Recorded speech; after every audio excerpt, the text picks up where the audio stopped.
Assalamualaikum warahmatullahi wabarakatuh. Perkenalkan, nama saya Imro'atus Nurrohmah dari Prodi S1 Sistem Informasi, Fakultas Ekonomi Bisnis dan Teknologi Digital, Universitas Nahdlatul Ulama Surabaya. Di sini saya akan sedikit menjelaskan atau membahas sedikit materi tentang e-commerce dari mata kuliah pengantar sistem informasi. Nah, mungkin e-commerce ini sudah tidak asing lagi bagi masyarakat Indonesia, khususnya di kalangan para remaja, karena mereka sudah sering menggunakan e-commerce ini untuk berjualan ataupun membeli produk-produk dari luar daerah ataupun dari luar negeri. Apalagi sejak beberapa tahun terakhir, karena adanya virus COVID, masyarakat dilarang untuk keluar rumah. Hal ini pasti sangat sulit untuk mereka baik berjualan ataupun membeli produk-produk secara langsung atau datang ke tempatnya secara langsung. Nah, e-commerce ini salah satu solusinya, karena dengan e-commerce ini kita bisa membeli segala sesuatu atau produk-produk tanpa datang ke tempatnya,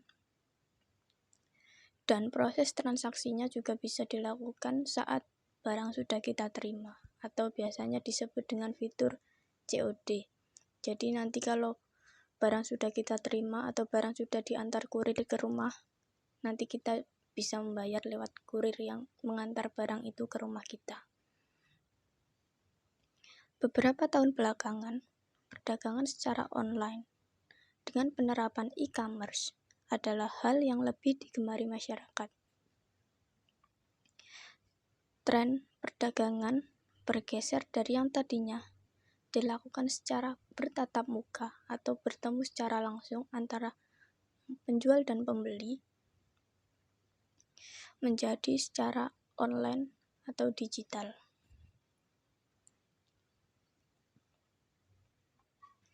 Konsep perdagangan secara online ini yang diusung e-commerce adalah suatu konsep yang memungkinkan penjual dan pembeli tidak perlu bertemu secara langsung, bahkan proses perdagangan lintas kota, lintas pulau bisa dilakukan dengan mudah.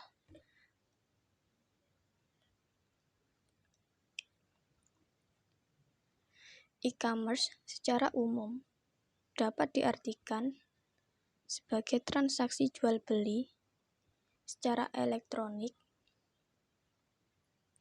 melalui media internet. Selain itu, e-commerce juga dapat diartikan sebagai proses berbisnis dengan memakai teknologi elektronik yang menghubungkan antara perusahaan, konsumen, dan masyarakat dalam bentuk transaksi elektronik. Nah, sekarang saya akan menjelaskan apa saja sih manfaat dari e-commerce itu. Yang pertama, lebih hemat biaya, jangkauan pasar lebih luas, pengalaman online yang dipersonalisasi, dan yang terakhir,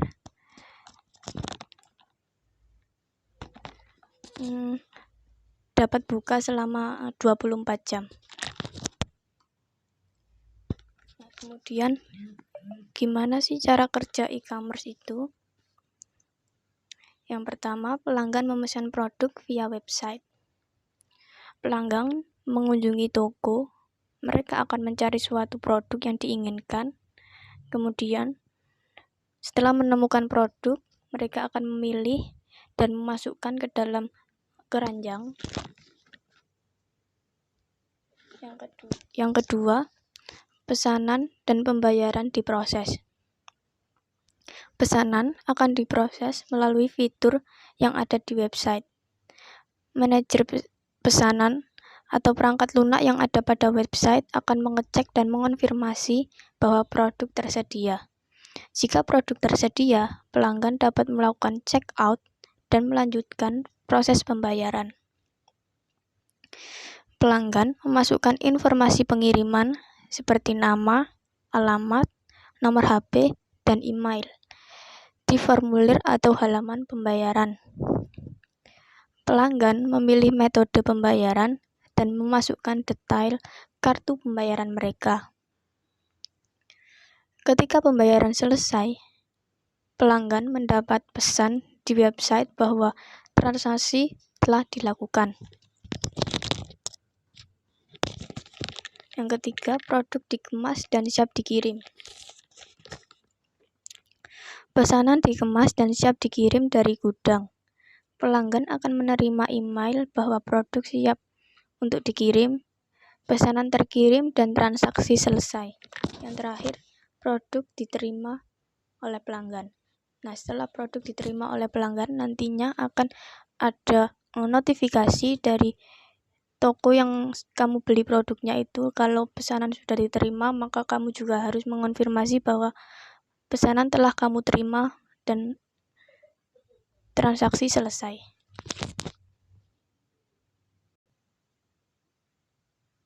Meskipun e-commerce ini kelihatannya menguntungkan dan sangat mudah untuk digunakan, sangat membantu supaya kita tidak perlu repot-repot datang ke tempatnya. Kita bisa memilih produk yang kita inginkan melalui website atau aplikasi. Namun, e-commerce ini juga ada dampak positif dan negatifnya. Yang pertama, dampak negatif adanya e-commerce ini, bisnis online membuat masyarakat menjadi sulit untuk bersosialisasi terhadap lingkungan sekitar karena tidak adanya pertemuan secara langsung atau bertatapan muka langsung dengan pembeli, maka tidak ada interaksi. Bisnis online dapat membuat masyarakat Indonesia menjadi konsumtif. Bisnis online membuat konsumen menjadi malas. Dengan kelebihan bisnis online, rata-rata pembeli menginginkan proses pembelian yang relatif mudah dan cepat. Bisnis online dapat menyebabkan sifat boros, karena barang yang ditawarkan sangat membuat pembeli tertarik dengan semua barang yang dijajakan. Kebanyakan pembeli barang bukan hanya dibutuhkan, tetapi juga diinginkan.